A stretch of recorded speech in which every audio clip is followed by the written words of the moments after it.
Hello student, welcome to MN physics 360 চ্যানেলে। তো আজকে নিয়ে চলে আসলাম ফিজিক্যাল সায়েন্সের প্রথম চ্যাপ্টার পরিবেশের জন্য ভাবনা। তো এই পরিবেশের জন্য ভাবনাতে আমাদের মাধ্যমিকে এখানে 5 মার্কস বরাদ্দ করা আছে। এই চ্যাপ্টার থেকে 5 মার্ক বরাদ্দ করা আছে। তো 5 মার্ক হচ্ছে কি, 5 মার্কে কোন কোন টপিক গুলো থেকে প্রশ্ন আছে আমি আজকে পুরো ডিটেইলসে তোমাদের পুরো চ্যাপ্টারটাই শেষ করে দেবো। ওকে, কেউ যদি এই চ্যাপ্টারটা ভালো করে মোটামুটি দেখে নাও আমার ভিডিওতে, আশা করি 5 মার্ক কমন পেয়ে যাবে। হ্যাঁ, আর এর আগের যে ভিডিওগুলো আমি দিয়েছি শর্ট শর্ট ভিডিও, যে কোন কোন টপিক পড়লে মাধ্যমিকে কমন পাওয়া যায় 2026 এর জন্য, তুমি দেখবে তোমরা ভিডিওগুলো দেখে নেবে, তাহলে বুঝতে পারবে যে কি কি পড়তে হয়। আর আমি এবার একটু ডিটেলসে পড়িয়ে দিচ্ছি, দেখে নিবা। আশা করি 2027 যারা মাধ্যমিক দিবে তারা 5-এ 5 পেয়ে যাবে এখান থেকে। ওকে, তাহলে প্রথম জেনে নিতে হবে কি পরিবেশের জন্য ভাবনা। তো জানি না পরিবেশের জন্য ভাবছে কি ভাবো না, কিন্তু ভাবতে হবে, প্রত্যেকে ভাবতে হবে। কারণ পরিবেশ যা দূষিত হচ্ছে এখন, হ্যাঁ, গাছপালা কেটে দেওয়ার ফলে, কলকারখানা, উন্নত মানের জীবন যাপনের জন্য আমরা গাছপালা কেটে দিচ্ছি। কিছুদিন তো আগে পাহাড় কেটে, হ্যাঁ, কারখানা তৈরির ব্যাপার হচ্ছিল, আরাবল্লী পর্বত। তো যাই হোক, ওই কেসটা মিটে গেছে এখন। তো আমাদেরকে পরিবেশের জন্য সকলকে ভাবতে হবে, আর ভাবার প্রশ্নও আছে, ভাবতে হবে, প্রত্যেকে ভাবতে হবে। দেখে নেওয়া যাক পরিবেশের জন্য ভাবনা। প্রথমে আমাদেরকে জানতে হবে এই চ্যাপ্টারে বায়ুমণ্ডলটা জিনিসটা কি। বায়ুমণ্ডল কি আমরা মোটামুটি ক্লাস ছোট থেকেই জানি যে ভূপৃষ্ঠ থেকে প্রায় 1600 কিলোমিটার, ভূপৃষ্ঠ থেকে প্রায় 1600 কিলোমিটার, এটা ধরো না ভূপৃষ্ঠ এই জায়গাটা, এইখান থেকে মোটামুটি প্রায় 1600 কিলোমিটার, কত 1600 কিলোমিটার পর্যন্ত বিস্তৃত যে বিশাল আকার বলয়াকার যে গ্যাসীয় আবরণ, কি আবরণ, গ্যাসীয় আবরণ পৃথিবী পৃষ্ঠকে বলয় আকারে ঘিরে রেখেছে, তাকে বলা হয় কি বায়ুমণ্ডল। কি বলা হয়? বায়ুমণ্ডল। ঠিক আছে, এই যে বায়ুমণ্ডল যে আছে, এই বায়ুমণ্ডল হচ্ছে আমাদের কি উচ্চতা, বায়ুমণ্ডল হচ্ছে কি উচ্চতা এবং উষ্ণতা অনুসারে বায়ুমণ্ডলকে মোটামুটি 5টি স্তরে ভাগ করা হয়। কোন কোন বইয়ে দেখবা 6টি ভাগ করা আছে, মেইনলি হচ্ছে 5টি ভাগে ভাগ করা হয়। ওকে, তো এই 5টি ভাগ সম্বন্ধে মাধ্যমিকে খুব প্রশ্ন আছে, প্রত্যেকবার আছে। কি কি স্তর ভিত্তিক প্রশ্ন আছে, সেই স্তর ভিত্তিক প্রশ্নগুলো আমি তুলে ধরবো বৈশিষ্ট্য আকারে, তোমরা এক এক করে করতে দেবে। তো আমি কি বললাম, উচ্চতা, উচ্চতা ও উষ্ণতা, উচ্চতা ও উষ্ণতা, উচ্চতা এবং উষ্ণতা অনুসারে অনুসারে বায়ুমণ্ডলকে, বায়ুমণ্ডলকে কটি ভাগে ভাগ করা বললাম, 5টি ভাগে ভাগ করা, 5টি ভাগে ভাগ করা, ভাগ করা হয়। ওকে, 5টি ভাগে ভাগ করা হয়, উচ্চতা এবং উষ্ণতা অনুসারে বায়ুমণ্ডলকে কটি ভাগ করা হয়, 5টি ভাগে ভাগ করা হয়। এই 5টি ভাগ প্রত্যেকটা আমরা ডিসকাস জানবো। ওকে, পুরো ডিটেইলসে জেনে নিলে কি কি প্রশ্ন আসবে তোমরা পারবে আশা করি। তো এক নম্বর হচ্ছে কি ট্রপোস্ফিয়ার। কি ট্রপোস্ফিয়ার,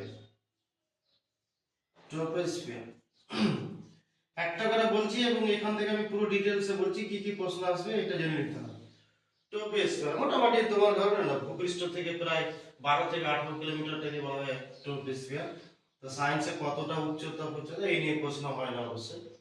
তো তোমাকে জানতে হবে কি কি ঘটনাগুলো এখানে ঘটছে। ওকে, ওগুলোই জানতে হবে। এখানে হচ্ছে কি এই স্তরে হচ্ছে বায়ুতে কি থাকে, ধূলিকণা, জলীয় বাষ্প, বিভিন্ন প্রকার যে তোমার গ্যাসীয় পদার্থ, এগুলো থাকার জন্য অহরহ যে প্রাকৃতিক যে ঘটনাগুলো, যেমন বৃষ্টিপাত, বজ্রপাত, ঝড় বৃষ্টি, সাইক্লোন, তুফান, এই প্রাকৃতিক ঘটনাগুলো হতেই থাকে। ঠিক আছে, এই প্রাকৃতিক ঘটনাগুলো যেহেতু হয়, এই জন্য একে ক্ষুদ্র মণ্ডল বলা হয়। তাহলে তোমাকে এটা জেনে নিতে হবে যে ট্রপোস্ফিয়ারকে ক্ষুদ্র মণ্ডল বলা হয় কেন। তখন তোমাকে বলতে হবে কি এখানে এই এই স্তরের বায়ুতে কি থাকে, ধূলিকণা থাকে, মিশে থাকে, কি থাকে, ধূলিকণা। ঠিক আছে, তারপরে হচ্ছে বিভিন্ন বালি ছাই, তারপরে হচ্ছে বিভিন্ন গ্যাসীয় পদার্থ, জীবাশ্ম জ্বালানি থেকে সৃষ্ট যে গ্যাসীয় পদার্থগুলো, ওগুলো গ্যাসীয় পদার্থ এখানে আছে, গ্যাসীয় পদার্থ। ঠিক আছে, এই পদার্থগুলি থাকার কারণে হচ্ছে কি এখানে ঝড় বৃষ্টি, ছোট ছোট করে আমি বলছি, থাকার ফলে কি হয়, ঝড় বৃষ্টি, ঝড় বৃষ্টি, তারপর হচ্ছে সাইক্লোন, সাইক্লোন, হ্যাঁ সাইক্লোন এক প্রকার তুফান বা তুফানও বলতে পারো এটাকে, ঠিক আছে। বজ্রপাত, বজ্রপাত, এই যে প্রাকৃতিক যে ঘটনাগুলো, এই প্রাকৃতিক ঘটনাগুলো এখানে এই স্তরে হয়। প্রাকৃতিক ঘটনাগুলি, ঘটনাগুলি এই স্তরে লক্ষ্য করে যায়, এই স্তরে, এই স্তরে দেখা যায়, ঠিক আছে। ধূলিকণা, বালি, ছাই, গ্যাসীয় পদার্থ, ঠিক আছে, এইসব পদার্থ থাকার কারণে এখানে এই স্তরে কি হয়, ঝড় বৃষ্টি, সাইক্লোন, তুফান, বজ্রপাত, প্রাকৃতিক যে ঘটনাগুলো এই স্তরে দেখা যায়, ঠিক আছে।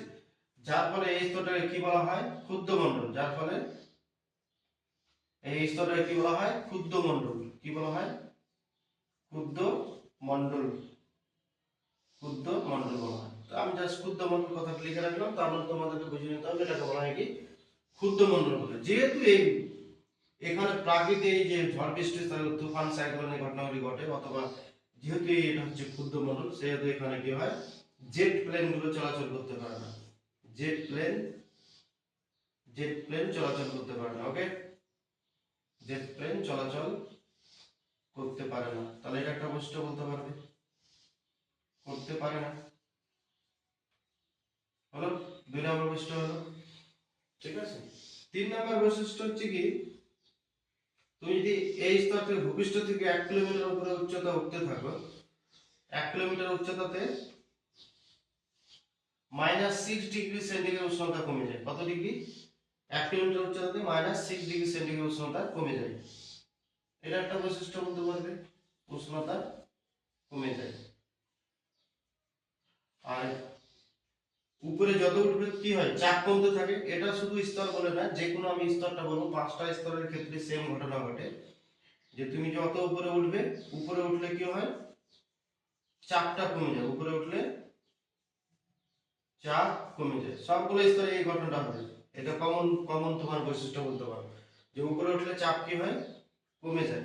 উপরে উঠলে চাপ কমে যায়। This is answer. Okay, 5 number হচ্ছে কি, এই স্তর হচ্ছে উষ্ণতা,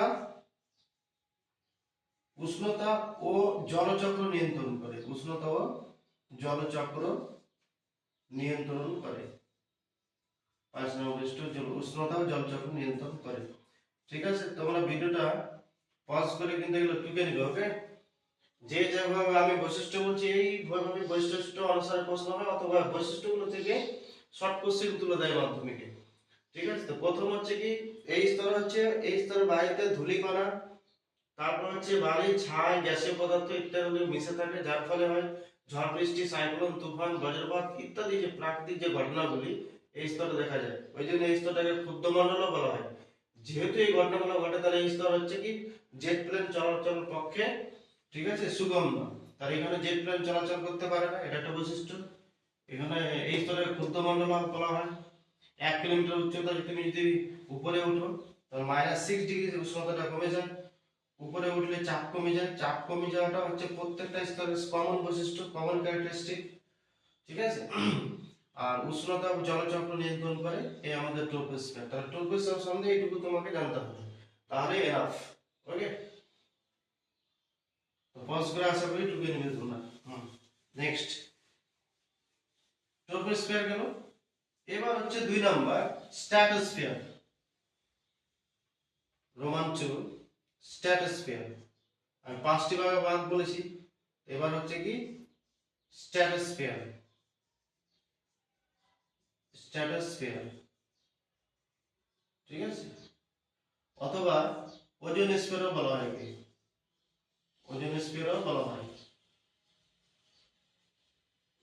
এই স্তরের বৈশিষ্ট্য হচ্ছে কি, আমি যে প্রথম ওখানে যে বৈশিষ্ট্যটা বললাম, যে এই স্তরের বায়ুতে ধূলিকণা, জলীয় বাষ্প, তারপর হচ্ছে তোমার ছাই, গ্যাসীয় পদার্থ ইত্যাদি মিশে থাকে, এই জন্য তোমার ঝড় বৃষ্টি, তুফান, সাইক্লোন, বজ্রপাত ইত্যাদি প্রাকৃতিক ঘটনাগুলো ঘটে। কিন্তু এই স্তরে তার বিপরীত, যেহেতু এই স্তরের বায়ুতে কোনো ধূলিকণা, জলীয় বাষ্প, গ্যাসীয় পদার্থ মিশে থাকে না, পরিষ্কার আকাশ থাকে, তাহলে এখানে তোমার প্রাকৃতিক ঘটনাগুলো হবে না। হয় না বললেই চলে বা হয় না, ঠিক আছে। তাহলে যে হয় না, তাহলে এখানে কি ঘটনা ঘটে, এখানে ঘটে একটা শান্ত মান বিরাজ করে, এই জন্য শান্ত মণ্ডল বলা হয়। তাহলে আমি জাস্ট খালি শান্ত মণ্ডল কথাটা লিখে রাখলাম, কেন বলা হয় তোমরা বুঝে গেল। কেন বুঝতে পারলে, কারণ ওটার বিপরীত ঘটনা হচ্ছে এখানে, ওখানে ওই ঘটনাগুলো ঘটে আর এই স্তরে এই ঘটনাটা ঘটে না, এই জন্য বলা হয় কি শান্ত মণ্ডল।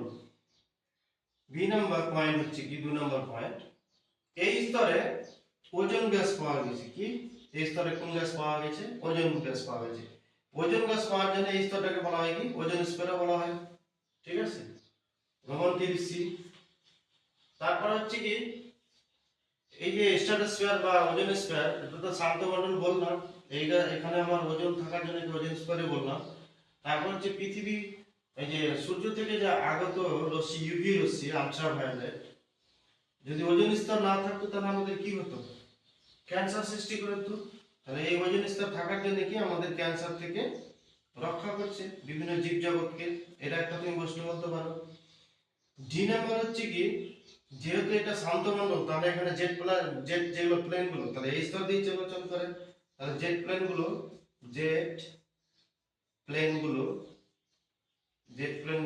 এই স্তর দিয়ে চলাচল করে, এই স্তর দিয়ে চলাচল করে আনসার। তারপর হচ্ছে কি ই নাম্বার প্রশ্ন তুমি বলতে হবে, এখান থেকে জেট প্লেন যেহেতু চলাচল করলো, শান্ত মণ্ডল বিরাজ করলো, ওজোন গ্যাস অস্তিত্ব পাওয়া যায় নাকি ওজোন স্তর বলা হয়। এখানে হচ্ছে তোমার কি ইউভি রশ্মি থেকে রক্ষা করছে ওজোন স্তর থাকার জন্য। সূর্য থেকে যে আগত আল্ট্রাভায়োলেট, এই আল্ট্রাভায়োলেট আমাদের দেহের স্কিন ক্যান্সার হয়, এই স্কিন ক্যান্সার থেকে আমাদেরকে রক্ষা করে। ওকে, এই বৈশিষ্ট্যগুলো তুলে ধরতে পারো। তারপর হচ্ছে কি কটা বললাম, শান্ত মণ্ডল, অতিরি, ইউভি রশ্মি এবং জেট প্লেন। মোটামুটি 4টা বৈশিষ্ট্য মনে রাখলে হয় না, অনেকগুলো। দুটো বা একটা বৈশিষ্ট্য আছে, এই বৈশিষ্ট্যগুলো এখানে তোমাকে স্ট্যাটাস করে তুলে ধরতে হবে। ওকে, আচ্ছা। নেক্সট হচ্ছে মেসোস্ফিয়ার। 3 নম্বর কি মেসোস্ফিয়ার। ওকে, মেসোস্ফিয়ার। মেসোস্ফিয়ার এই স্তরটা মানে খুব ঠান্ডা, খুব শীতল। তার মানে কি যতগুলো স্তর আছে তার সব থেকে শীতলতম স্তর কত, এটা শীতলতম স্তর, প্রচন্ড ঠান্ডা, এখানে শীতলতম স্তরটাকে বলা হয়। এবিসি করে দিচ্ছি আমি। বি নাম্বার পয়েন্ট, যেহেতু শীতলতম স্তর, এখানকার উষ্ণতা -100 ডিগ্রি সেন্টিগ্রেড থেকে টু -173 ডিগ্রি সেন্টিগ্রেড উষ্ণতা পর্যন্ত তাপমাত্রাটা নেমে যায়, এতটা ঠান্ডা হয় এখানে, ঠিক আছে। তারপর হচ্ছে কি উপরের স্তর থেকে যে গ্যাসীয় পিণ্ডগুলো বা উল্কা পিণ্ডগুলো যে আছে, উল্কা পিণ্ডগুলো এই স্তরে আসলে পুড়ে ছাই হয়ে যায়। উল্কা পিণ্ডগুলো এই স্তরে পুড়ে কি হয়ে যায়, পুড়ে ছাই হয়ে যায়, তার মানে কি উল্কা পিণ্ডগুলো যে আছে, যখনই তোমার উপর থেকে আমাদের মেসোস্ফিয়ারে যখন আসবে, তখন উল্কাপিণ্ডগুলো পুরো কি হয়ে যাবে, ছাই হয়ে যাবে। তাহলে এখানে 3টা বৈশিষ্ট্য জেনে রাখা হালকা হালকা করে। আর কমন বৈশিষ্ট্য তো প্রত্যেকের বলতে পারো, আমি এর আগে স্ট্র্যাটোস্ফিয়ারে বলতে পারবো। কমন বৈশিষ্ট্য কি বললাম, যে উপরে যত উঠতে থাকবে তোমার হচ্ছে চাপ কমতে থাকবে, তাহলে তুমি স্ট্র্যাটোস্ফিয়ারে বলতে পারবে ওটা। এখানে আমি এটা লাগিয়ে দিলাম, ঠিক আছে। উপরে উঠলে কি হবে, উপরে যত উঠবে চাপটা কি হবে, চাপটা কমবে, চাপ কমবে, ঠিক আছে, চাপটা কমে যায়। এই সব বৈশিষ্ট্য। তাহলে এই স্তরটাকে বলা হয় শীতলতম স্তর বলা হয়। এখানে মোটামুটি -100 degree centigrade two -173 degree centigrade উষ্ণতা নেমে যায়, এতটা ঠান্ডা হয়। উল্কাপিণ্ডগুলো এই স্তরে আসলে পুড়ে ছাই হয়ে যায়। এখানে উপরে উঠতে, এখানে না, সবগুলো স্তরের উপরে উঠবে যত, তোমার চাপটা তত কি হবে, কমতে থাকবে। ক্লাস করে এগুলো প্রত্যেকটা টপিক, এর বাইরে কোনো প্রশ্ন হবে না, যা লিখে দিচ্ছি সেম সেম প্রশ্ন কমন পেয়ে যাবো। নেক্সট 3টা স্তর হলো আমাদের, কি কি বললাম, ট্রপোস্ফিয়ার, স্ট্র্যাটোস্ফিয়ার আর মেসোস্ফিয়ার। এবার হচ্ছে কি থার্মোস্ফিয়ার, 4 নাম্বার, থার্মোস্ফিয়ার।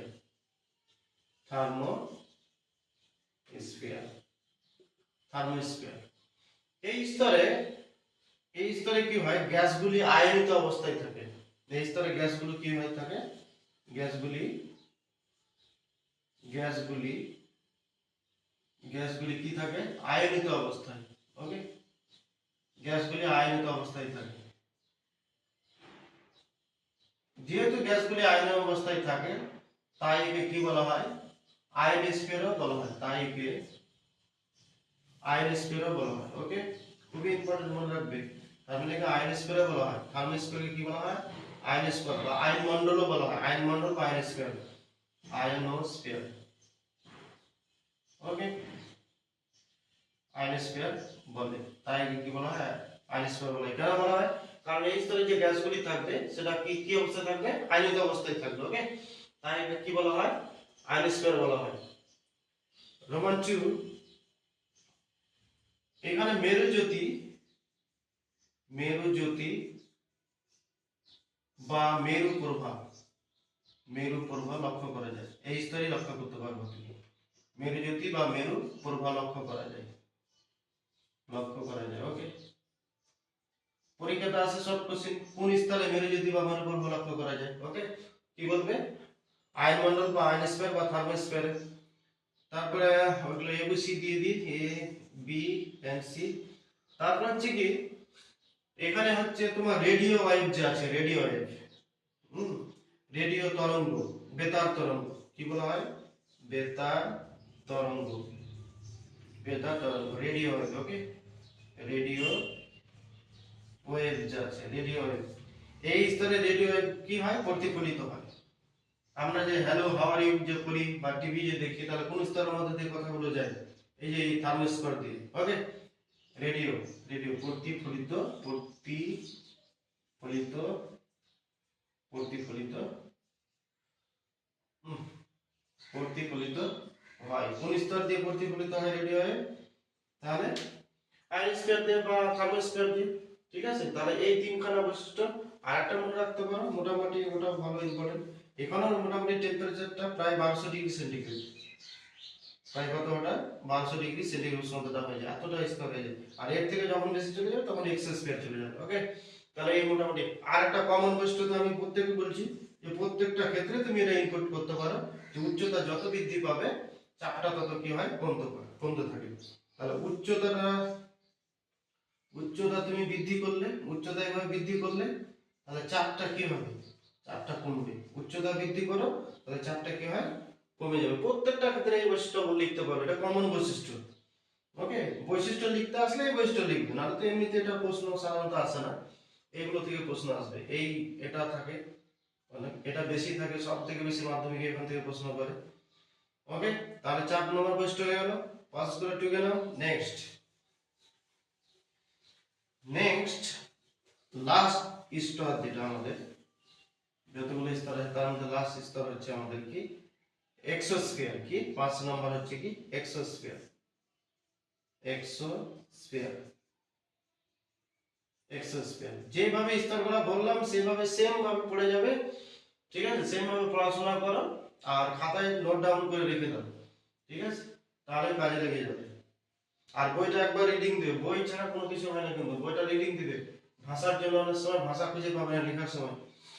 এক্সোস্ফিয়ার বৈশিষ্ট্য হচ্ছে কি, সব থেকে উচ্চতম স্তর, এবং এই স্তরের টেম্পারেচারটা মোটামুটি এ নম্বর পয়েন্ট 1200 ডিগ্রি সেন্টিগ্রেড থেকেও বেশি হয়ে যায়। ওকে, টেম্পারেচার এতটা বেশি হয়ে যায়। বি নাম্বার পয়েন্ট হচ্ছে এখানে যে মহাকাশ স্টেশন হয়, এখানে মহাকাশ স্টেশন এই স্তরে লক্ষ্য করা যায় বা অবস্থান করে। স্টেশন মহাকাশ স্টেশন এখানে অবস্থান করে। ঠিক আছে, অবস্থান করে।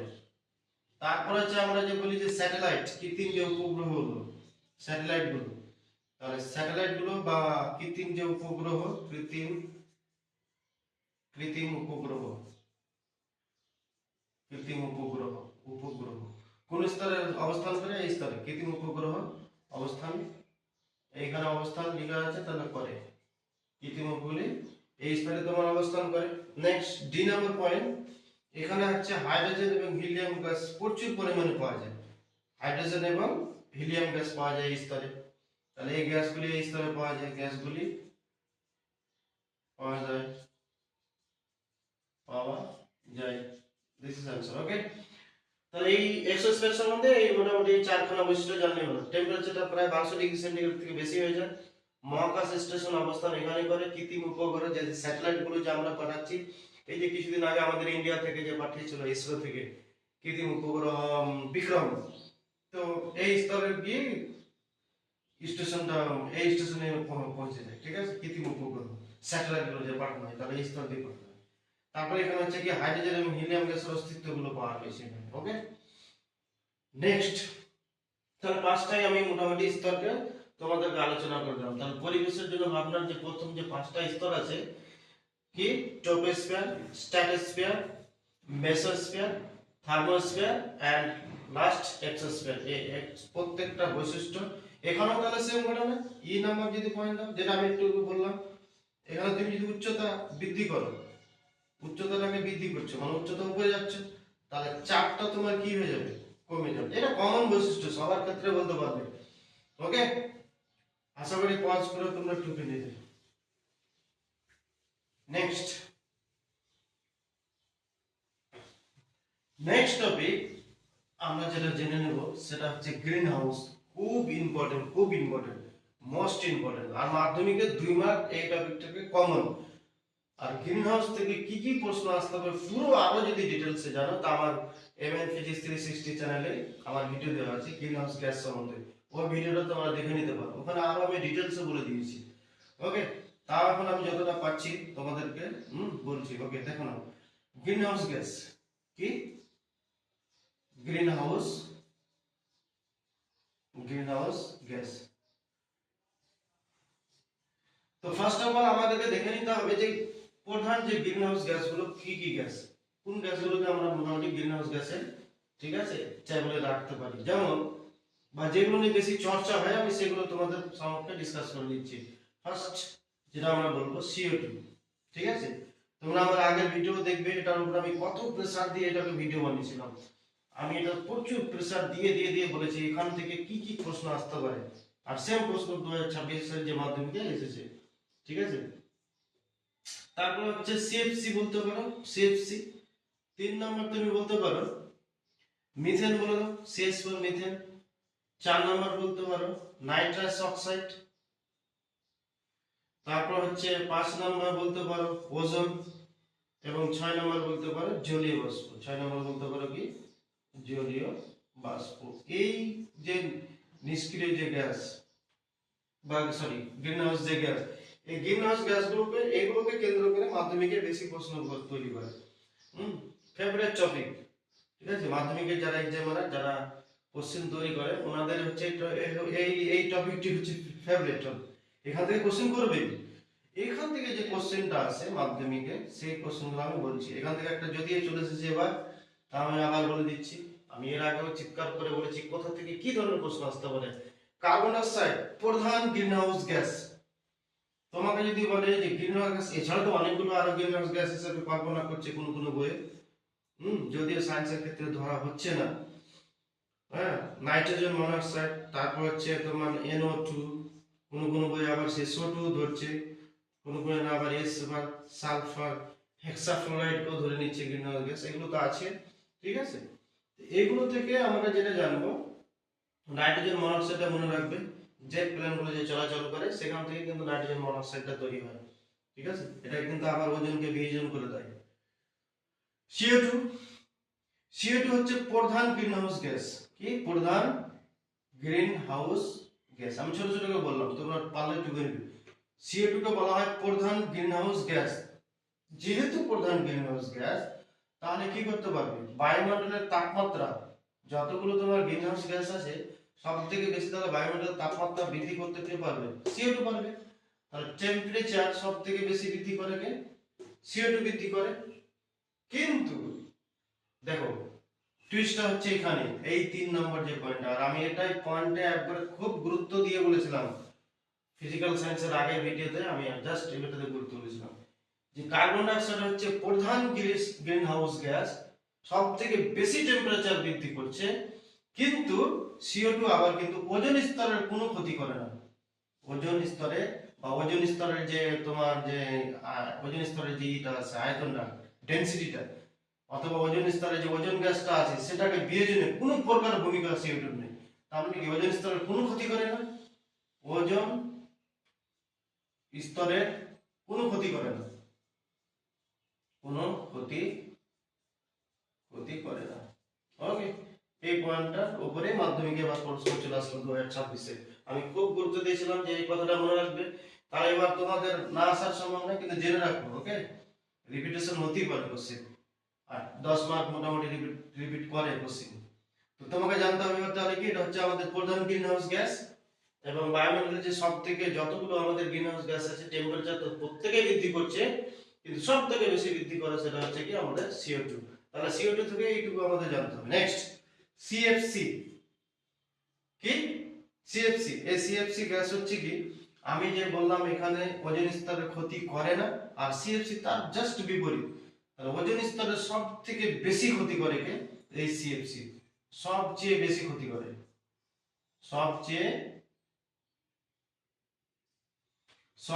বেশি ক্ষতি করে, সবচেয়ে বেশি ক্ষতি করে কোন স্তরে, কোন স্তরে, এই যে ওজোন স্তরে, ওজোন স্তরে তারা সব থেকে বেশি ক্ষতি করে কে, এই CFC। CFC হচ্ছে কি ক্লোরোফ্লোরোকার্বন, ক্লোরোফ্লোরোকার্বন, ঠিক আছে। এটা মনে রাখবে, ক্লোরোফ্লোরোকার্বন কিভাবে পরিবেশের ক্ষতি করে ওটা আমি এক্সট্রা পয়েন্টে বোঝাচ্ছি। এখন জাস্ট এখানে দেখে নাও কি কি প্রশ্ন আসতে পারে। এর সোর্স গুলো কোথায়, কোথা থেকে CFC গ্যাসগুলো তৈরি হচ্ছে, এই যে রেফ্রিজারেটর যে আছে আমাদের, আমরা যত উন্নত মানের হতে যাচ্ছি পরিবেশকে তত দূষিত করছি। ওই জন্য আমি বললাম প্রথমে ভিডিও শুরু করার আগে যে পরিবেশের জন্য আমাদেরকে কিন্তু ভাবতে হবে, উন্নত হলে হবে না, পরিবেশ নিয়ে ভাবতে হয়। রেফ্রিজারেটর, এই যে রেফ্রিজারেটর থেকে, তারপর হচ্ছে ফ্রিজ থেকে, কি থেকে, ফ্রিজ থেকে, ওয়াশিং মেশিন থেকে, তারপর হচ্ছে এয়ার কন্ডিশন মেশিন থেকে, এই সব যে ইলেকট্রনিক্স যন্ত্রপাতি আছে, ইলেকট্রনিক্স ইনস্ট্রুমেন্ট আছে, এই ইনস্ট্রুমেন্ট থেকে হচ্ছে তোমার কি CFC তৈরি হয়। তাহলে আমরা এক ধারে উন্নত হচ্ছি সায়েন্সকে কাজে লাগিয়ে, আর এক ধারে আমরা কি আবার আমরাই পরিবেশকে ক্ষতি করে দিচ্ছি। ওকে, তাহলে সবচেয়ে বেশি যদি তোমাকে বলো ওজোন স্তরের ক্ষতি কে করে, তাহলে CFC করে। কিভাবে ওজোন স্তরের ক্ষতি করে ওটা আমি পরে ডিটেইলসে বলছি, এটুকু জেনে নাও এখন কোথা থেকে তৈরি হয়, কি কে কতটা ক্ষতি করে। আচ্ছা নেক্সট, একমাত্র একমাত্র জৈব গ্রিনহাউস গ্যাস হচ্ছে কি মিথেন। গ্রিনহাউস গ্যাস তো সবগুলো, এগুলো যতগুলো আমি লিখেছি এখানে সবগুলো হচ্ছে গ্রিনহাউস গ্যাস। কিন্তু তোমাকে যদি প্রশ্ন করে যে একমাত্র গ্রিনহাউস গ্যাস যেটা জৈব যৌগ, এই একমাত্র এটা গ্যাস যেটা হচ্ছে কি জৈব যৌগ, তাহলে এটা হচ্ছে জৈব, তার মানে হচ্ছে কি জৈব গ্রিনহাউস গ্যাস।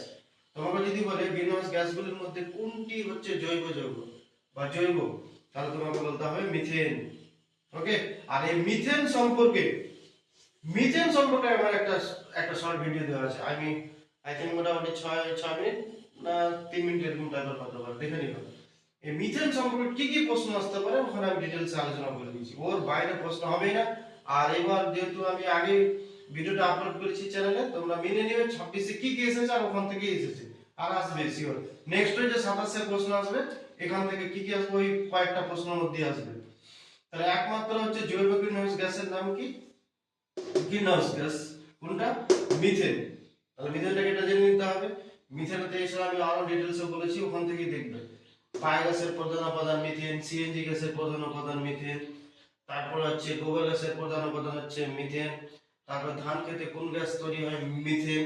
এইভাবে মিথেনের বিভিন্ন প্রশ্ন, মিথেনের যে কার্বন কার্বন যে বন্ডিংটা আছে, একটা কার্বন আর একটা কার্বন বন্ডিং এর যে অ্যাঙ্গেলটা তৈরি করে সেটা হচ্ছে 109 ডিগ্রি 28 মিনিট, প্রত্যেকটা ডিটেইলসে আমি আলোচনা করেছি ভিডিওতে, দেখে নেবে।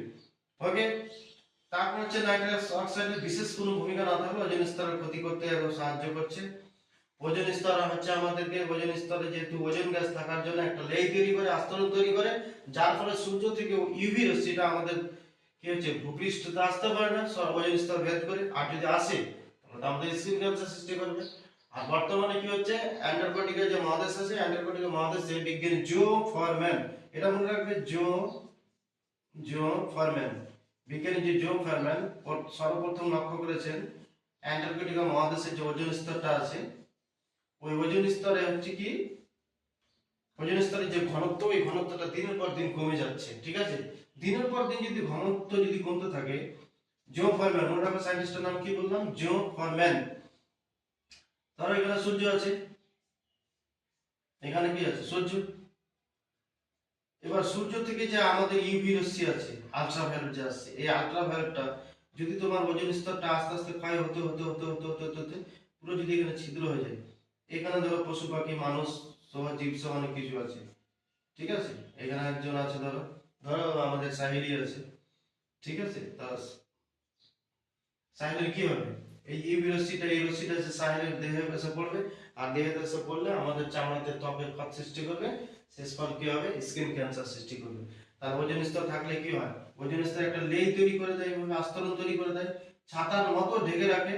এই জন্য ওজোন স্তরটাকে অনেক সময় কি বলা হয়, পৃথিবীর ছাতা বা প্রাকৃতিক সৌরপর্দ। পৃথিবীর ছাতা বা প্রাকৃতিক সৌরপর্দ বলা হয়, পর্দা বলা হয়। কেন বলা হয় বুঝতে পারছো, কারণ এই এই ছাতার জন্য কি হয়, ওজোন স্তর ছাতাকে অতিক্রম করে ইউভি রশ্মি আমাদের আসতে পারে না শরীরে, এবং জীবকুল থেকে বিভিন্ন জীবকুলকে আমরা যেমন উদ্ভিদ প্রাণী মানুষ সহ সবাইকে কি করে, স্কিন ক্যান্সার থেকে রক্ষা করে।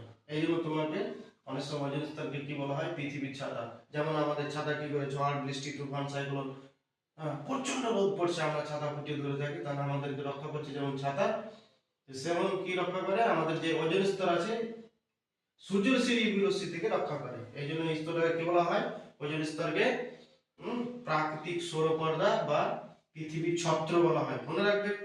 তাহলে ওজোন গ্যাস না থাকলে যা ক্ষতি হয়, জলীয় বাষ্প, এটাও হচ্ছে আমাদের কি করে, গ্রিনহাউস গ্যাসের পরিমাণ যেহেতু, তাহলে টেম্পারেচার বৃদ্ধি করছে জলীয় বাষ্প, কতটা, 0.01 থেকে 0.4%, এতটা জলীয় জলীয় বাষ্প আমাদের টেম্পারেচার বাড়িয়ে দেয়। মনে রাখতে হবে এই কয়েকটা যে বললাম, এগুলো খুবই ইম্পর্টেন্ট, ওকে। এবার এক্সট্রা করে আমি সিএফসিটা একটু বলে দিচ্ছি, কিভাবে আমাদের পরিবেশের বেসিক্যালি আমাদের ওজোন স্তরের ক্ষতি করছে। আশা করি তোমরা পজ করে এগুলো নোটগুলো টুকে নেবে। চলো এবার আমরা দেখে নিই যে সিএফসি গ্যাস কিভাবে আমাদের পরিবেশের ক্ষতি করছে, ওটা আমরা দেখে নিই, ওকে। টাইটেল দিবা সিএফসি।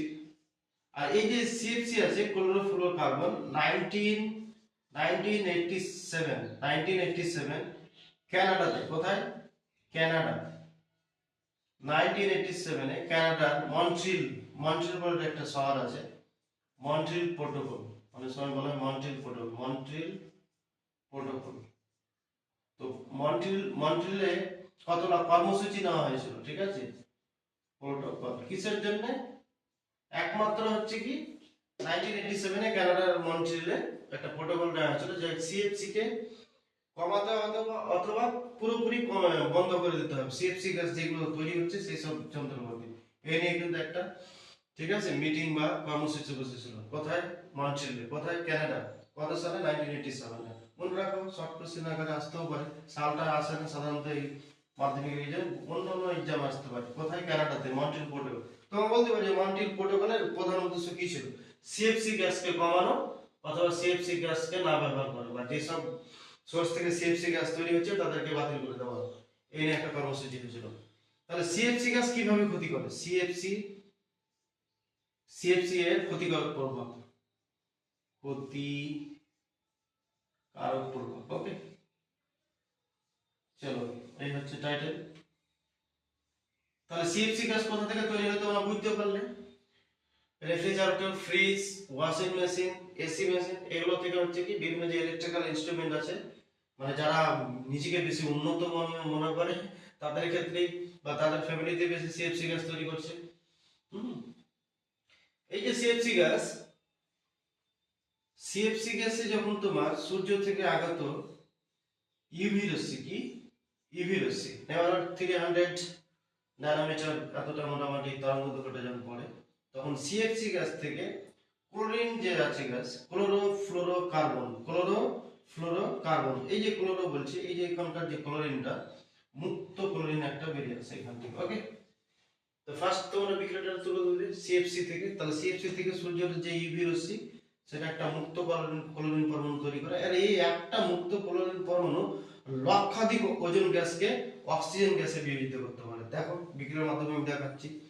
এই যে ক্লোরিন পরমাণু, মুক্ত ক্লোরিন পরমাণু, ঠিক আছে, ওজোন গ্যাসের সাথে বিক্রিয়া করবে, ওজন গ্যাসের সাথে বিক্রিয়া করে ওজন গ্যাসকে O2 তে বিয়োজিত করে দিবে বা রূপান্তরিত করে দিবে। কেমন? তাহলে এখানে ক্লোরিন পরমাণুর সঙ্গে একটা অক্সিজেন যুক্ত হয়ে গেল, ঠিক আছে? তাহলে একটা অক্সিজেন এভাবে বেরিয়ে গেল, একটা অক্সিজেন এখানে ঢুকলো একটা পরমাণু, ঠিক আছে? এখানে ক্লোরিন পরমাণু থাকলো। এই যে ক্লোরিন পরমাণু অক্সিজেনটা এটা আবার যুক্ত হবে O3 এর সঙ্গে, আবার যুক্ত করে দাও, ঠিক আছে? প্লাস কি হবে, ক্লোরিন পরমাণু আবার আসবে, এই যে মুক্ত ক্লোরিন পরমাণু, এ আবার কি করবে, অক্সিজেন পরমাণুর সাথে যুক্ত হবে। অতিরিক্ত যে অক্সিজেন পরমাণু ওজন গেল, এই ওজনটা থেকে আবার কি হবে, তৈরি হয়ে যাবে মুক্ত ক্লোরিন পরমাণু। এই যে তৈরি হয়ে গেল মুক্ত ক্লোরিন পরমাণু, এখান থেকে আবার 2 আণু অক্সিজেন বেরিয়ে যাবে। এই যে মুক্ত ক্লোরিন পরমাণু আবার এই মুক্ত অক্সিজেন অতিরিক্ত গ্যাসকে আবার ওজনে বিয়োজিত করবে। এইভাবে লক্ষাধিক বিক্রিয়া করতে পারবে একটা মুক্ত ক্লোরিন পরমাণু, লক্ষাধিক এইভাবে ওজন গ্যাসকে O2 তে বিয়োজিত করতে পারে, ঠিক আছে? তাহলে এইভাবে আমাদের পরিবেশের ক্ষতি করছে কি সিএফসি গ্যাস। এইভাবে তোমার ওজন ওজন গ্যাসটা ওই যে অক্সিজেন আকারে বেরিয়ে বেরিয়ে চলে গেল। তাহলে যে যে স্তরটা যে ছিল, তারপরে এটা আস্তে আস্তে আস্তে আস্তে কি হবে, ডেনসিটিটা কমে যাবে। আর ডেনসিটিটা কমে গেলে তখন একসময় সূর্যরশ্মি ইউভি যে আছে, এই ইউভি রশ্মিটা তখন আমাদের ভূপৃষ্ঠে এসে পড়বে, আর ভূপৃষ্ঠে এসে পড়লে স্কিন ক্যান্সার সৃষ্টি হবে। ওকে, এই যে স্তর যে এর যে ডেনসিটিটা, ওজন স্তরের যে ডেনসিটি, এটা কোন বিজ্ঞানী মেপেছিল? আমি বললাম জো ফরম্যান। কে মাপলো? জো ফরম্যান। মনে রাখবো কিন্তু, ওকে, জো ফরম্যান। এই ডেনসিটিটা তিনি মেপেছিলেন ডবসন এককে। এটা পরীক্ষাতে আসে, কোন এককে মাপা হয় ওজন স্তরের ঘনত্ব, কোন এককে মাপা হয় বা কে মেপেছিলেন প্রথম? জো ফরম্যান মেপেছিলেন ডবসন এককে। কোন এককে? ডবসন এককে। আর সিএফসি সিএফসি কিভাবে ক্ষতি করে ওজন স্তরে? এই হচ্ছে তোমার রাসায়নিক বিক্রিয়া। হ্যাঁ, আসেন একটু বসেন, ওকে? আমি হালকা করে নিই একটু, না না একটা ভিডিও তৈরি করছি আমি। হ্যাঁ, তো এই হচ্ছে ওজন স্তরের ক্ষতিকারক প্রভাব। তারপর হচ্ছে সিএফসির ভূমিকা পড়লাম আমরা। এবার নেক্সট আমরা যেটা পড়বো সেটা হচ্ছে কি তাপন মূল্য। কি পড়বো? তাপন মূল্য। তাপন মূল্য। তাপন মূল্য। তো তাপন মূল্যের আগে আমাদেরকে জেনে নিতে হবে জ্বালানি জিনিসটা কি। জ্বালানি জিনিসটা কি? জ্বালানি হচ্ছে কি যেসব পদার্থকে তুমি দহন করলে বা দাহ্য করলে তাপ শক্তি তৈরি হয়। কি শক্তি? তাপ শক্তি তৈরি হবে। তাপ, তার সঙ্গে কি তৈরি হবে? আলো। তাপ শক্তি এবং তার সঙ্গে কি তৈরি হবে? আলো। তাকে বলা হয় কি জ্বালানি বা ফুয়েল, ঠিক আছে? তো জ্বালানি মোটামুটি তিনটা ভাগে তুমি জ্বালানিকে ভাগ করতে পারবে। একটা হচ্ছে কঠিন, তরল, গ্যাসীয়। কঠিন, তরল, গ্যাসীয় জ্বালানি, এই তিন প্রকার হচ্ছে জ্বালানি। কঠিন জ্বালানি কোনগুলো? যেমন কাঠ, কাঠ হচ্ছে কঠিন জ্বালানি। তারপর হচ্ছে কয়লা, এগুলো হচ্ছে কঠিন জ্বালানি। তরলের মধ্যে তুমি বলতে পারবে এলপিজি, সিএনজি, তারপর হচ্ছে ডিজেল, তারপর হচ্ছে কেরোসিন, এগুলো হচ্ছে কি তোমার তরল জ্বালানি। আর গ্যাসীয় জ্বালানি তুমি বলতে পারবে, যেমন তোমার হচ্ছে হাইড্রোজেন গ্যাসীয় জ্বালানি বলতে পারবে, ঠিক আছে? মিথেন হচ্ছে তোমার গ্যাসীয় জ্বালানি, বিউটেন গ্যাসীয় জ্বালানি, এগুলো হচ্ছে জ্বালানি। তাহলে জ্বালানি কি জিনিস? যেসব পদার্থকে তুমি দহন করলে কি তৈরি হবে? তাপ শক্তি পাওয়া যাবে বা তাপ শক্তি তৈরি হবে, সঙ্গে কি হয়? আলো তৈরি হয়, তাদেরকে বলা হয় জ্বালানি। জ্বালানি কত প্রকার? তিন প্রকার: কঠিন, তরল, গ্যাসীয়। কঠিন জ্বালানি উদাহরণ কাঠ, কয়লা। আর তরলের হচ্ছে LPG, CNG, diesel, kerosene, petrol, এইসব। আর গ্যাসীয় জ্বালানির মধ্যে উদাহরণ হচ্ছে হাইড্রোজেন, মিথেন, বিউটেন, প্রোপেন ইত্যাদি।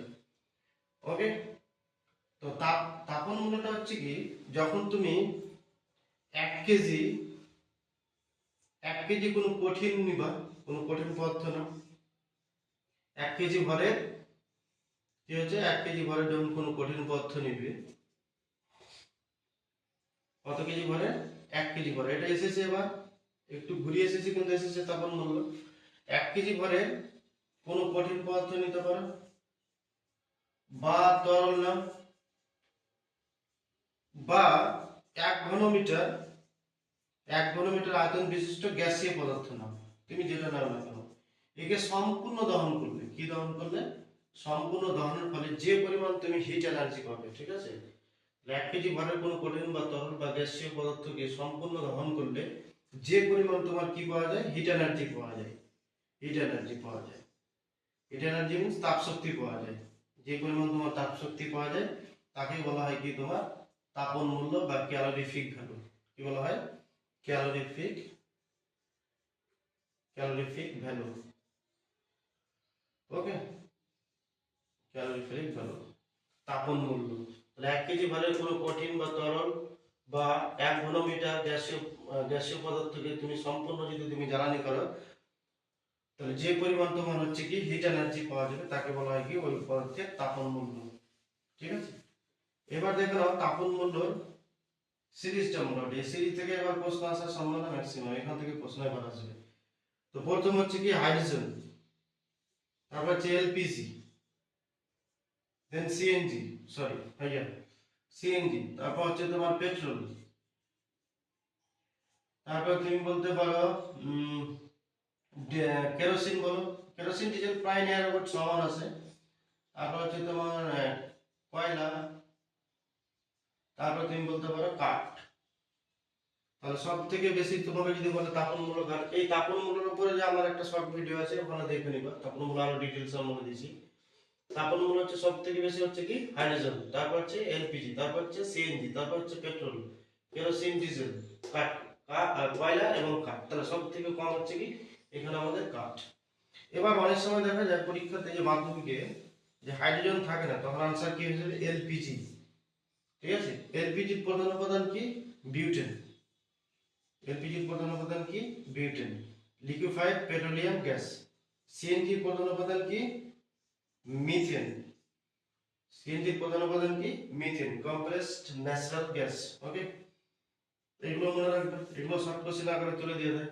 তাহলে তাপন মূল্য কাকে বলে, তাপন মূল্য একটা সিরিজটাই মনে রাখবে। তাহলে সব থেকে বেশি তাপন মূল্য হচ্ছে hydrogen gas.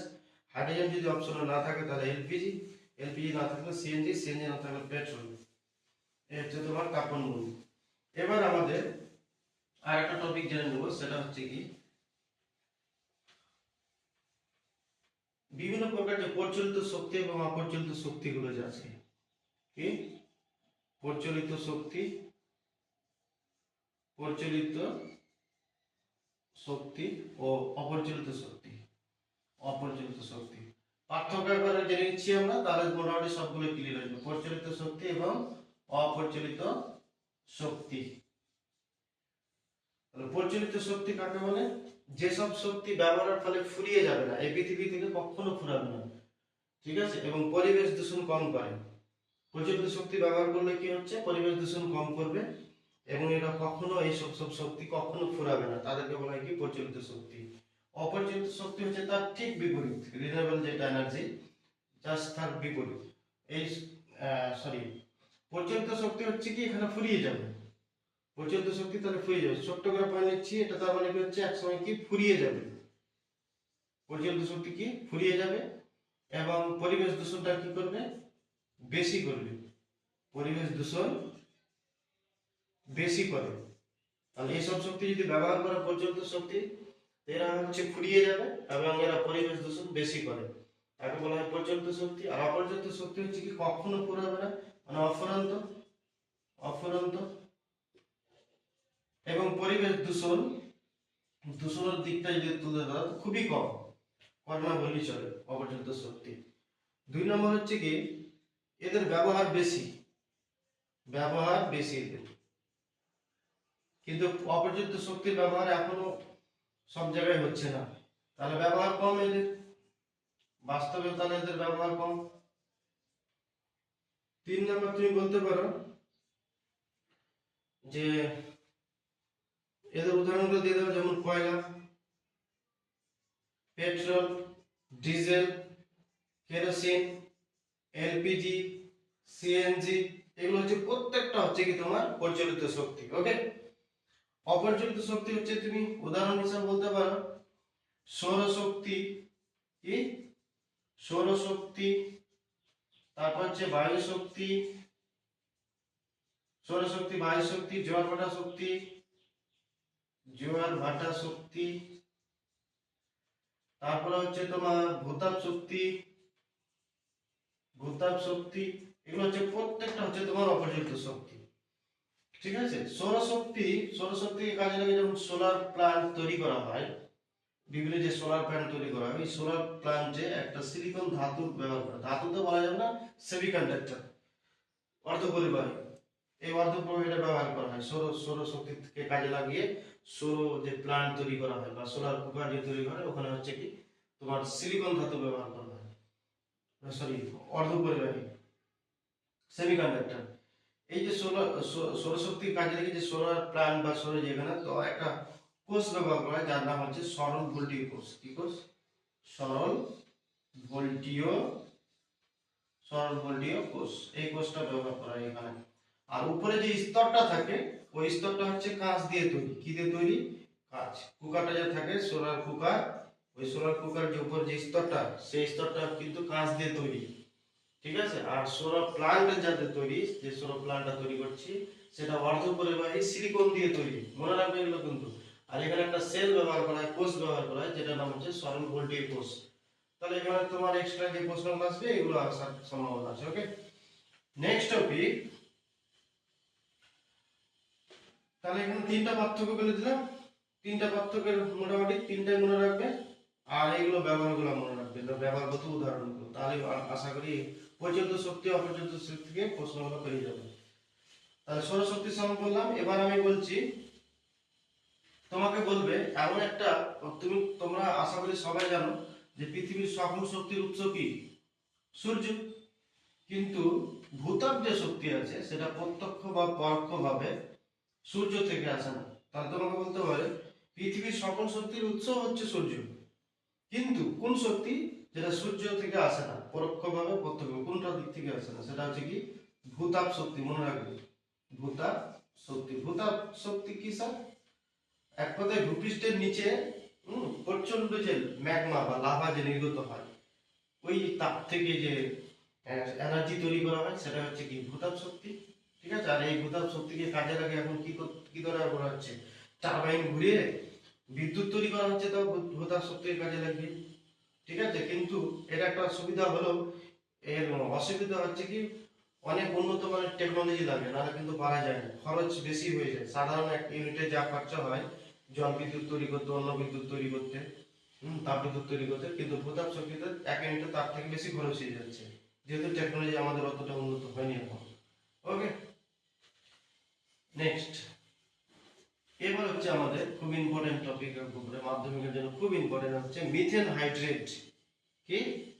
Methane hydrate. Methane hydrate বা ফায়ার আইস বলতে পারে, ফায়ার আইস বলতে পারো, অথবা বাংলাতে বলতে পারো আগুনে বরফ। আগুনে বরফ, এটা বলতে পারো। ঠিক আছে, মিথেন হাইড্রেট হচ্ছে কি, এটি হচ্ছে এক ধরনের কঠিন কঠিন ক্লাথরেট, কঠিন ক্লাথরেট বা ক্লাসাকার বলতে পারো, ক্লাসাকার যৌগ, কঠিন ক্লাথরাকার যৌগ। ঠিক আছে, এক ধরনের কি কঠিন ক্লাথরেট বা ক্লাসাকার যৌগ। মোটামুটি এর সংযুক্তি বা সংকেত বলতে পারো, 4 অণু তুমি যদি মিথেন দাও, ঠিক আছে, তো জল মোটামুটি তোমার 20 মতো দিতে পারো,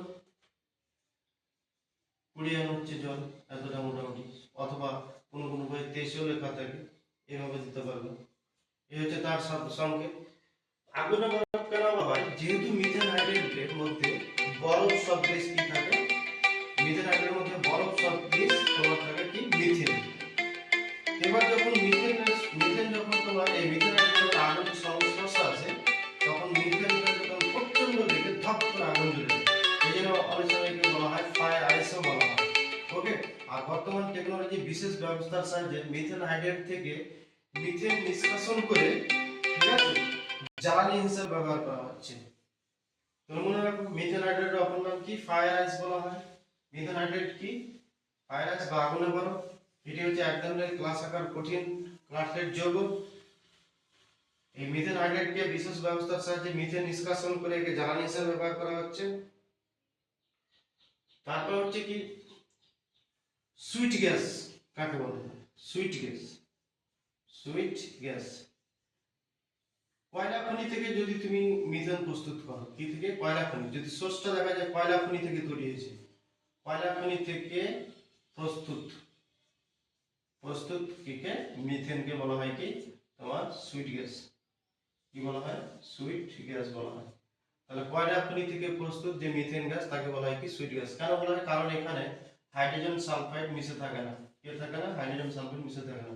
কয়লা খনি থেকে যে মিথেন পাওয়া যায় সেখানে কোনো প্রকার হাইড্রোজেন সালফাইড গ্যাসটা মিশে থাকে না, তো এর জন্য একে সুইট গ্যাসও বলা হয়। ঠিক আছে, মনে রাখবে। একে মার্স গ্যাসও বলা হয়। বা মার্স গ্যাসের প্রধান উপাদান যদি বলে যে মার্স গ্যাসের প্রধান উপাদান কি, মার্স গ্যাসের প্রধান উপাদান কি, উপাদান কি, তাহলে তুমি বলবে কি মিথেন। এই মিথেন যে এই যে মিথেনের আমি যে প্রশ্নগুলো বলছি, মিথেনের প্রশ্নগুলো অনেকগুলো প্রশ্ন আমি একটা শর্ট ভিডিওতে দেওয়া আছে, ওই ভিডিওটা দেখে নেবে। এমএন ফিজিক্স 360 চ্যানেলে গিয়ে দেখে নেবে মিথেন সম্পর্কে কি কি প্রশ্ন হয়। ঠিক আছে, তারপরে আমাদেরকে জেনে নিতে হবে বায়োমাস কি, বায়োমাস, বায়োফুয়েল। এই বায়োফুয়েল, বায়োমাস বা বায়োফুয়েল, এখান থেকে প্রশ্ন একটা এসেছে আবার 26-এ। বায়োফুয়েল, বায়োফুয়েল বা জৈব গ্যাস। বায়োমাস হচ্ছে কি এই যে আমাদের কিচেনের যে আখের ছিবড়া, তারপর হচ্ছে বিভিন্ন প্রকার সবজি যে এঁটো, চিপচারে বিভিন্ন পশু পশু পাখি মল, এদের যে মলমূত্র ইত্যাদি পচে গিয়ে যে ধরনের তোমার হচ্ছে কি রাসায়নিক পদার্থ, কিন্তু কেমন হবে রাসায়নিক পদার্থটা? কার্বন ঘটিত। কেমন? কার্বন ঘটিত রাসায়নিক পদার্থ তৈরি হয়, সেটা হচ্ছে কি তোমার বায়োমাস। আর তোমাকে যদি বলে যে বায়োমাস শক্তি কি, এই যে বায়োমাস, এই যে কার্বন ঘটিত রাসায়নিক পদার্থগুলোতে যে শক্তিটা সঞ্চালিত থাকে সেটাই হচ্ছে তোমার কি বায়োমাস শক্তি। আর এই বায়োমাস শক্তি বা বায়োগ্যাসের প্রধান উপাদান হচ্ছে কি মিথেন। বায়োগ্যাসের প্রধান উপাদান হচ্ছে কি মিথেন। ওকে, এদিকে হচ্ছে বায়োফুয়েল। বায়োমাস থেকে উৎপন্ন, বায়োমাস থেকে উৎপন্ন জ্বালানিকে বলা হয় কি বায়োফুয়েল। বায়োমাস থেকে উৎপন্ন জ্বালানিকে কি বলা হয়? বায়োফুয়েল। আর এর প্রধান উপাদান হচ্ছে কি ইথানল। প্রধান উপাদান কি ইথানল। এখানে হচ্ছে তোমার আখের ছিবড়া, ভুট্টা, এগুলো থেকে তোমার বায়োফুয়েল তৈরি করা হচ্ছে। তারপর হচ্ছে বায়োডিজেল, এক ধরনের বায়োফুয়েলের উদাহরণ বলতে পারো, উপাদান বলতে পারো। ইথানল বা বায়ো ইথানল, বায়ো ইথানল, এগুলো হচ্ছে কি তোমার উপাদান। তারপরে বর্তমানে এখন জ্যাট্রোফা গাছ থেকে বায়োডিজেল তৈরি করা হচ্ছে। কি গাছ থেকে? জ্যাট্রোফা, জ্যাট্রোফা গাছ থেকে কিন্তু বায়োডিজেল তৈরি করা হচ্ছে। ওকে, মনে রাখবে। আর এগুলো হচ্ছে প্রত্যেকটা তোমার কি জ্বালানি হিসেবে ব্যবহার করছে, আর এদের সঙ্গে টারবাইন ঘুরিয়ে বিদ্যুৎ শক্তি তৈরি করা হচ্ছে। আর এইসব শক্তির ব্যবহার যত হবে পরিবেশ দূষণ তত কম হবে। ঠিক আছে, আরেকটা ছোট টপিক যেটা মাধ্যমিকে এবার চলে এসেছে, তা আমি হালকা করে বলে দিই, সেটা হচ্ছে কি সাস্টেইনেবল ডেভেলপমেন্ট।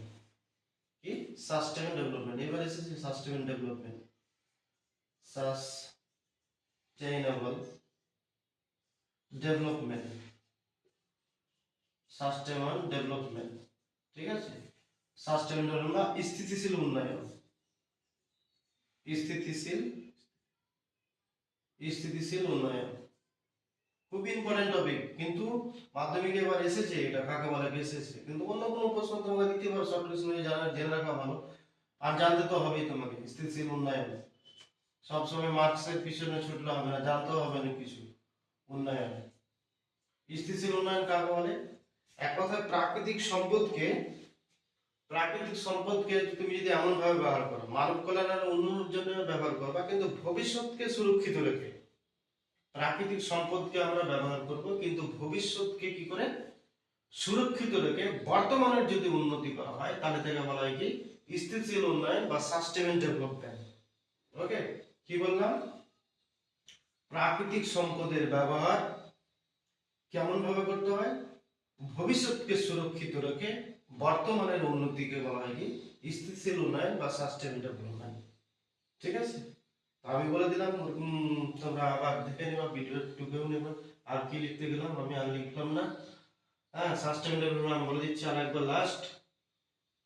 কি প্রাকৃতিক সম্পদের ব্যবহার বা বিভিন্ন যে আমরা যে সম্পদগুলো ব্যবহার করছি সেটা হচ্ছে ভবিষ্যতের কথা সুরক্ষিত রেখে বর্তমানে ব্যবহার করা, বা বর্তমানে জীবনযাপন উন্নয়ন করাটাকে বলা হয় কি স্থিতিশীল উন্নয়ন বা সাস্টেনেবল ডেভেলপমেন্ট। ওকে, এই ডেফিনিশনটা এসেছে। এবার আসলে অন্য টাইপের কোনো প্রশ্ন আসতে পারে, শূন্য স্থানে আসতে পারে, যে যেমন তোমার ভবিষ্যতের কথা সুরক্ষিত রাখতে হবে, বর্তমানে উন্নতি করতে হবে। ওকে, আজকে এইটুকুই। এই চ্যাপ্টারে আমি যা যা বললাম এর বাইরে আর কোনো প্রশ্ন হবে না আশা করি। এগুলো মোটামুটি দেখতে থাকবে। আর কিছু কিছু যে শর্ট ভিডিও বললাম যে ডিটেলসে দিয়ে দিবে, যেমন মিথেন সম্বন্ধে দেখবে ডিটেলসে, গ্রিন হাউস গ্যাস সম্বন্ধে তোমরা ডিটেলসে দেখতে পারো, ওগুলো গিয়েও আমার ভিডিওতে গিয়ে দেখতে পারো চ্যানেলে গিয়ে। আমার চ্যানেল হচ্ছে এম এন ফিজিক্স, ড্যাশ দিয়ে 360 সার্চ করবে আর ভিডিওর টাইটেল দিবে, চলে আসবে আশা করি। ঠিক আছে, আজকে এইটুকুই। ওকে।